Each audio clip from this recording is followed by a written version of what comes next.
Well, hello, and welcome to the Quaboag Church podcast. So, we're going to explore, generally speaking, how our faith in Jesus and how life intersect. All right, that's the point of all this. So, today, though, we're going to begin a 6-part series called "Is This the End?" Where we're going to look at some of the biblical signs of the end of the world. Today, specifically, 5 things Jesus said about the end times. So the first question is, why are we doing this? Well, the reason is because many of us are feeling really uneasy about the state of the world. I get questions a lot about what's happening in Israel and what's happening in Ukraine and how these events relate to the biblical time frame. And I've had people ask about even the eclipse and whether or not that was a sign somehow of the end. Plus, just look at the world around us, right? The news makes us feel like mobs of criminals are literally waiting outside everyone's front door. And then people around us, they seem to be turning pretty cold. They seem like emotionally, they seem full of anger and anxiety. And a lot of people, they look around, they think morality just seems like an afterthought. So if you add to that the constant stream of alarming messages from social media, right? So very alarmist. It's no wonder why so many people are confused and why people are scared about the end times. So today, though, we're going to cut through all that noise and we're going to focus on what Jesus actually said about the end times. So just 5 things, right, out of the many. Because Jesus knew 2,000 years ago that his followers would be worried about the end of the world. In fact, his disciples, they actually directly asked him about it. So in Matthew 24, in Mark 13, and also in Luke 21, Jesus provides some of the most detailed teachings on this topic. So we're going to walk through a handful of these passages to help us better understand what Jesus really said and how it applies to the fears that many people, I think, face today. So first up, out of Matthew 24, and this is from the Olivet Discourse, Matthew chapter 24 and 25. In verses 3 through 8, here's basically what we have. It's the signs of the end of the age. And Jesus' disciples, they ask him, what will be the sign of your coming and of the end of the age? Now, Jesus warns them not to be deceived, first and foremost, because he says many people are going to come in his name claiming to be the Messiah. Now, he also tells them there's going to be wars, there's going to be famines, earthquakes, but most importantly, notice that he says, see that you are not alarmed because all these things are the beginning of the birth pains. Now that's Matthew 24:6 where he says that. So he's saying there's a plan in the midst of the craziness, but the craziness is going to happen. So I want you to think about that next time you see a video online about, like, for example, how to stop the Antichrist, right? This is the plan. This is all coming, right? You can't stop the Antichrist because the Antichrist is part of the plan too. The craziness is part of the end time plan too. So this stuff can seem frightening, but Jesus is specifically telling, in the middle of all that, he's telling us not to panic. They're part of a larger plan, right? So that's first up, Matthew 24, 3 through 8. Then a little bit later, in verses 9 through 28, a bigger section in chapter 24, he talks about persecution of Christians and the fact that the love of many is going to grow really cold. So in this section, he also talks about the increase of wickedness, and again, the love of many growing cold, right? Like this relationally, we're going to see that, which a lot of people feel. However, he promises that the one who stands firm to the end will be saved. So notice in the first section, there's peace. In the second section, there's hope. So in a world where crime and relational coldness, in other words, seem rampant, Jesus calls us to persevere and share the good news. In the midst of all that craziness, he says, here's what you need to be focused on: peace, hope, sharing the good news of the kingdom. So our faith, if you're a Christian, and our love must endure, and they must reflect the light of Christ in dark times. There's a theologian, A.W. Tozer. He's a brilliant guy. I'd recommend reading his stuff. He says, a scared world needs a fearless church. A scared world needs a fearless church. That's A.W. Tozer, in case you want to look into him more. Unfortunately, though, what I see is there are a lot of Christians out there that are really scared, right? Just by things they're posting, things they're saying, videos they make. I mean, man, they're fear-mongering posts. And a lot of Christians, they see themselves constantly as victims and constantly under attack, as if it were strange and unfair. Now, it might be unfair. I'm not saying that it's not, but we shouldn't think that it's strange, since the one who is in charge of the end says persecution and a lot of tribulation or difficulty are going to come. But again, it is all going to come. It has to, because it's going to precede the craziness. I mean, the difficulty is going to precede his second coming, when Jesus actually comes back to get his church, Christianity. And that leads us to our third point that Jesus made.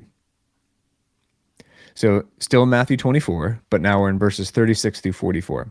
In this section, he specifically says that no one knows the day or the hour. Now, this is a big one, right? Like, think about this.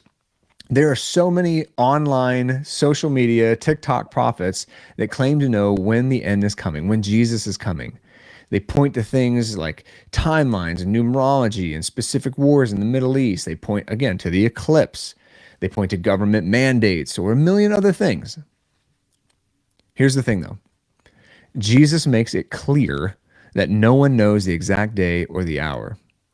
Not the angels, not Jesus himself when he was here on earth, but only the Father. He simply warns us. No one knows the day. He simply warns us to be ready at all times, because as he says in Matthew 24:36, the Son of Man will come at an hour we do not expect. That means we're not going to be ready for it. He says we'll be living life as normal, like we're going to be eating, drinking, we're going to be getting married, just like Jesus says, just like people in Noah's day when the great flood came. So no one saw that coming. No one was prepared. So again, hear me on this. If Jesus, the one who is in charge of the end, says we won't know, like, why do we try so hard to find out? So still in Matthew 24, verse 42, Jesus says, therefore, be alert, since you don't know what day your Lord is coming.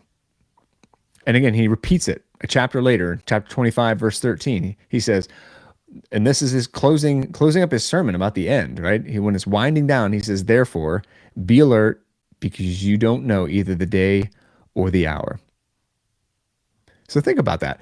He preaches a sermon about the end times and twice says to be ready, because you don't know when the end is coming, right? So relax on trying to find out all the signs and all the secret stuff. Like, Jesus says you're not going to know. You're not even going to be prepared, right? So instead of being consumed by fear or speculation about the exact timing, we should focus on living faithfully and being prepared for his coming, as in spiritually prepared, right? Our hearts. And C.S. Lewis, he said it like this. C.S. Lewis, another guy. So A.W. Tozer first, C.S. Lewis now. He says, precisely because we cannot predict the moment, we must be ready at all moments. That's pretty good. Let me say that again.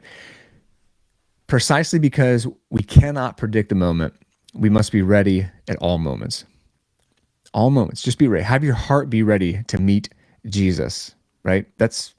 And preach the gospel and love people.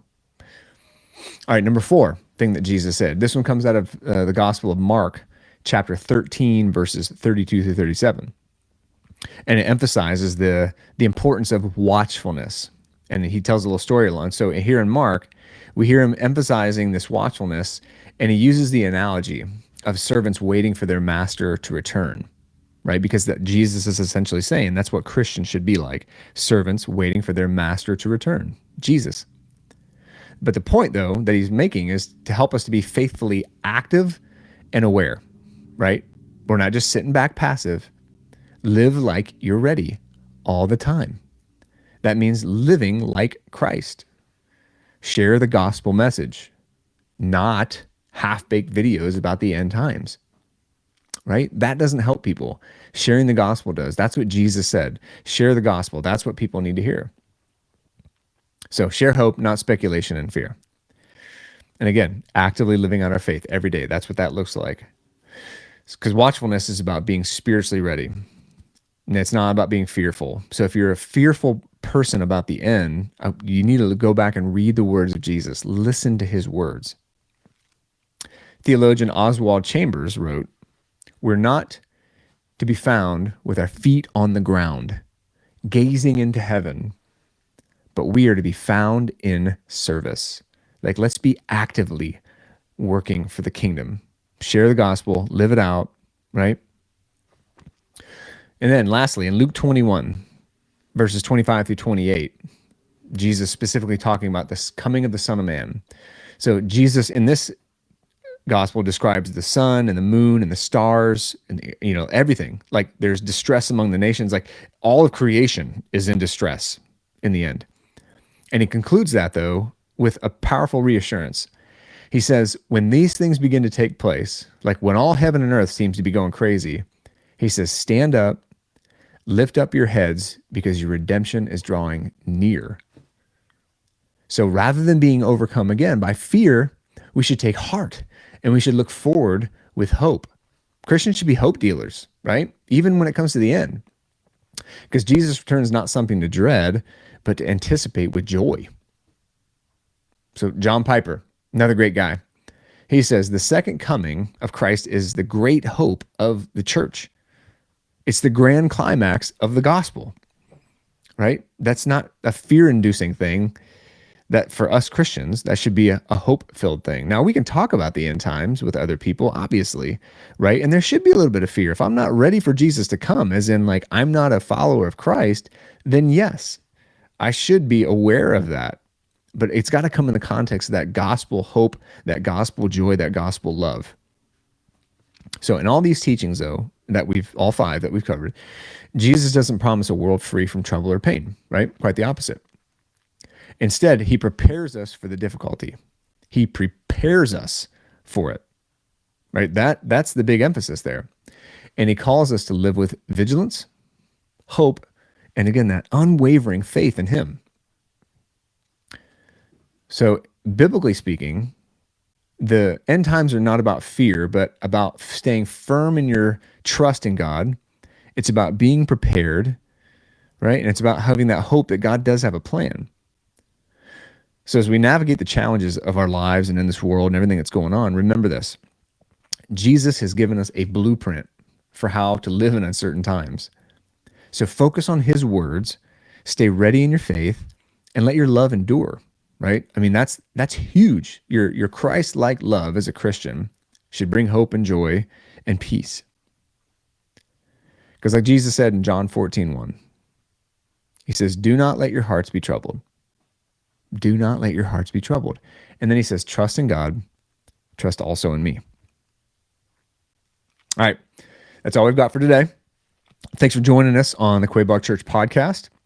Now, stay tuned next week for an episode that we're going to be looking at a little bit deeper into the signs of the times and how we can faithfully live in light of all that stuff, because we want to live in light of eternity, right? Not in light of the fear of this world and what's going on here. So if it's helpful, if it was insightful, if it was maybe brought you some peace or some hope or a different perspective, share it, like it. It really helps us because we want to get the message of Jesus out there to people in relevant ways. Again, where does faith and life intersect, right? Until then, till I see you next time, shalom. Peace be with you.